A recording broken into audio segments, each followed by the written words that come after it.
Good morning and Assalamu alaikum students. Today the date is 15 June 2020 and the day is Monday. We are in the science class and we have studied our chapter number 1, which is about the cell. We have discussed many things and important points related to the cells. Now we are going to start our next topic, which is about the plants and animal cells. Let's start our topic. Plants' animal cells are made up of many cells. Are plant and animal cells alike? How can we differentiate one from the other? हमारे पास plants और animals के अंदर बहुत सारे sales आ जाते हैं. क्या plants और एनिमल्स के सेल एक जैसे होते हैं? क्या हम लोग इन दोनों को डिफ्रेंशिएट कैसे कर सकते हैं? Let's study them. A typical plant cell. Observe some leaf cell under a microscope. What do you see? Each box-like shape observed under the microscope is a leaf cell. Within each cell, there are many different parts, each with its own functions. अगर हम लोग microscope के अंदर observe करते हैं तो हमारे पास जो सेल है वो मुख्तलिफ़ तरह के हमारे पास सामने आते हैं. तो हर पार्ट अपना फंक्शन परफॉर्म करते हैं.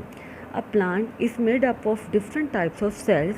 होएवर all plant cells share certain similarities and have the same basic parts.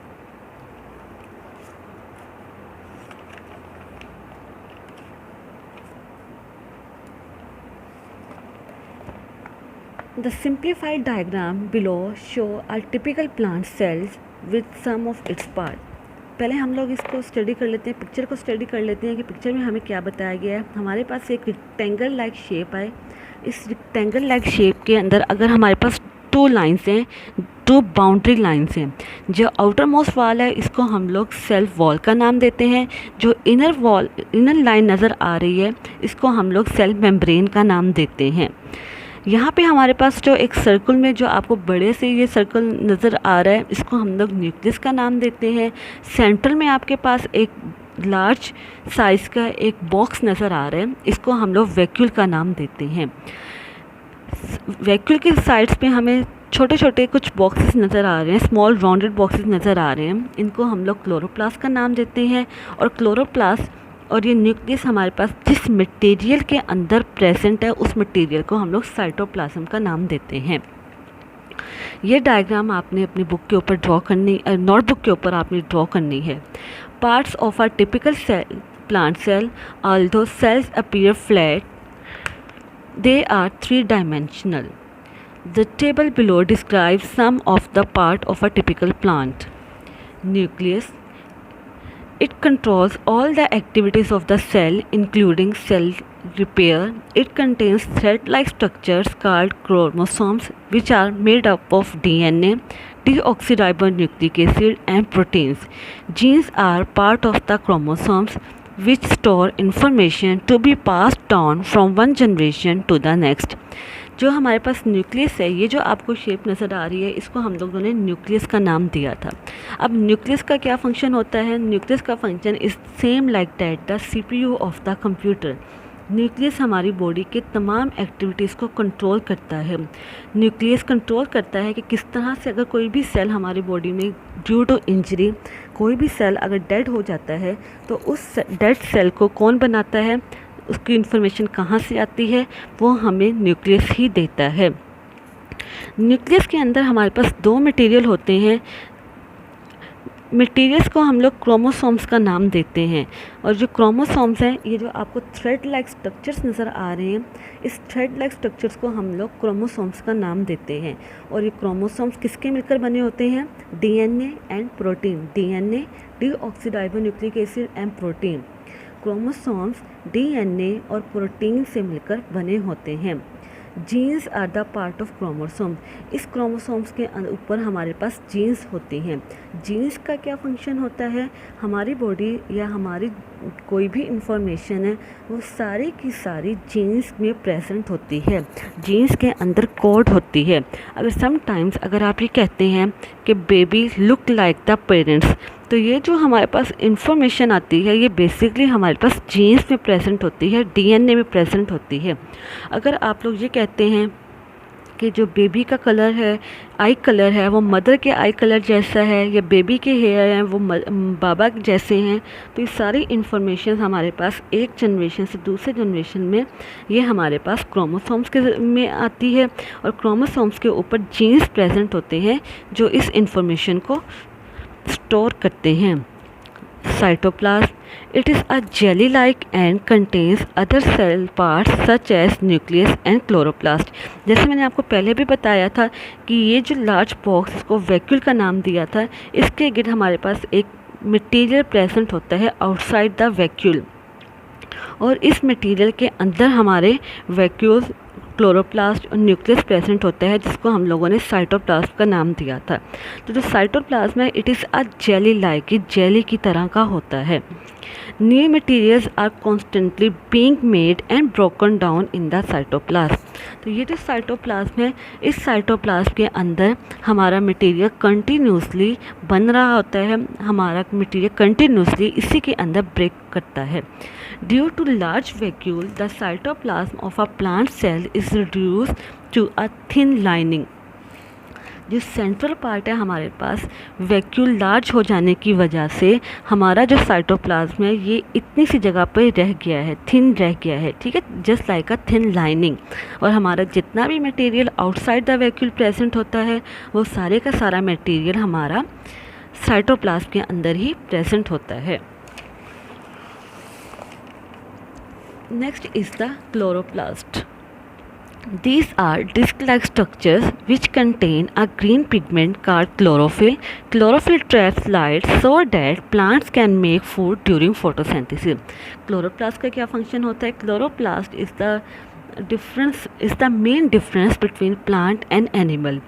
Chloroplast हमारे पास प्लांट्स के अंदर प्रेजेंट होता है, और क्लोरोप्लास्ट का फंक्शन ये होता है कि इसने प्लांट्स को ग्रीन कलर देना होता है, और ग्रीन पिगमेंट की वजह से हमारे पास ग्रीन कलर आता है। उस ग्रीन पिगमेंट को हम लोग क्लोरोफिल का नाम देते हैं। जैसे आप लोग यहाँ पर ये देख रहे होंगे, ग्रीन कलर के आप लोग देख रहे होंगे, ठीक है, ये जो ग्रीन कलर के हमारे पास राउंडेड शेप्स हैं, इनको हम लोग क्लोरोप्लास्ट का नाम देते हैं, और हमारे प्लांट का कलर इन्हीं क्लोरोप्लास्ट की वजह से ग्रीन नज़र आता है। अब क्लोरोप्लास्ट से हमें ये भी पता है जितने भी प्लांट्स हैं वो सारे के सारे सनलाइट की प्रेजेंस में अपने फूड प्रिपेयर करते हैं, और उस प्रोसेस को हम लोग फोटोसिंथेसिस का नाम देते हैं। अब जो हमारी लाइट है वो कहाँ ट्रैप होती है? वो इन ग्रीन राउंडेड सर्कल्स में ट्रैप होती है। Next is the cell membrane. This is a thin layer that controls the movement of material into and out of the cell. It is partially permeable, that is it allows only certain material to pass through. Cell membrane, मैंने आपसे ये कहा था हमारे पास double lines हैं, जो inner line है उसको हम लोगों ने सेल मेम्ब्रेन का नाम दिया है। अब सेल मेम्ब्रेन का फंक्शन क्या होता है कि ये मटेरियल को अंदर, बाहर और अंदर जाने में कंट्रोल करती है। कोई भी चीज़ जिसने अंदर या बाहर जाना होता है वो पहले सेल मेम्ब्रेन से परमिशन लेती है। सेल मेम्ब्रेन अगर उसको बेनिफिट समझता है या उसको समझता है कि ये सेल के लिए ठीक है, तो वो फिर ही कोई चीज़ को अंदर आने देता है या बाहर जाने देता है। It is partially permeable, that is it allows only certain materials to pass through. ये सिर्फ कुछ मटीरियल को ही बाहर जाने देती है और अंदर आने देती है। ऐसा नहीं है कि न्यूक्लियस भी बाहर चला जाए, वैक्यूल भी बाहर चला जाए, ऐसा नहीं होगा, बल्कि सेल मेम्ब्रेन सिर्फ कुछ चीज़ों को ही बाहर ले जाने और अंदर आने में हेल्प करती है। Next is the cell wall.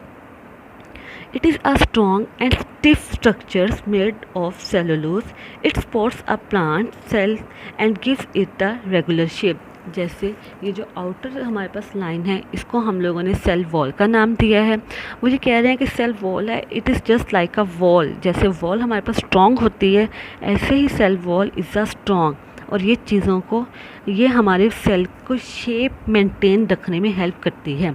जैसे हमारे घरों की जो शेप है it is due to the wall, similarly जो सेल वॉल है ये भी हमारे प्लांट सेल की शेप को मेंटेन रखने में हेल्प करती है।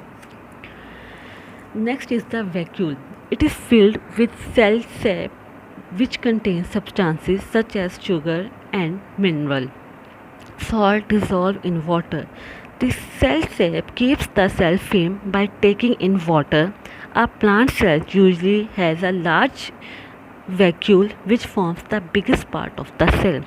The biggest part of the cell is called as vacuole, and this vacuole is made up of water and sugar.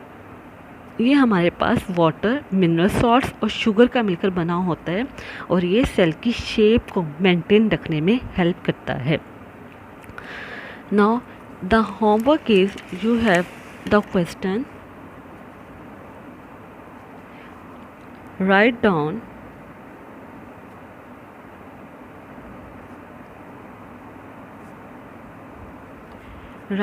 The main part of the cell. Also draw the diagram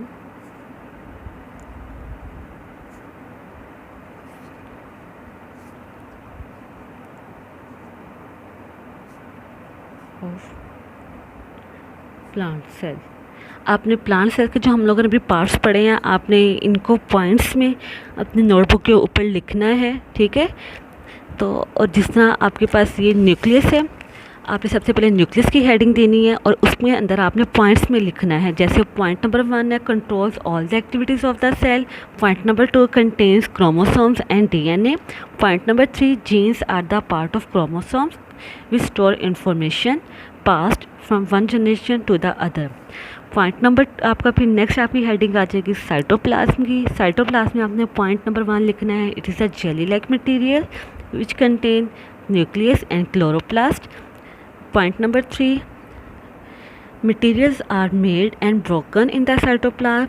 Number 4, it is large in size. ठीक है, ऐसे ही आपने headings देकर इनके points बनाकर लिखना है और आपने ये डायग्राम ड्रॉ करनी है और इस डायग्राम के अंदर आपने सेम लाइक दैट कलर्स करने हैं।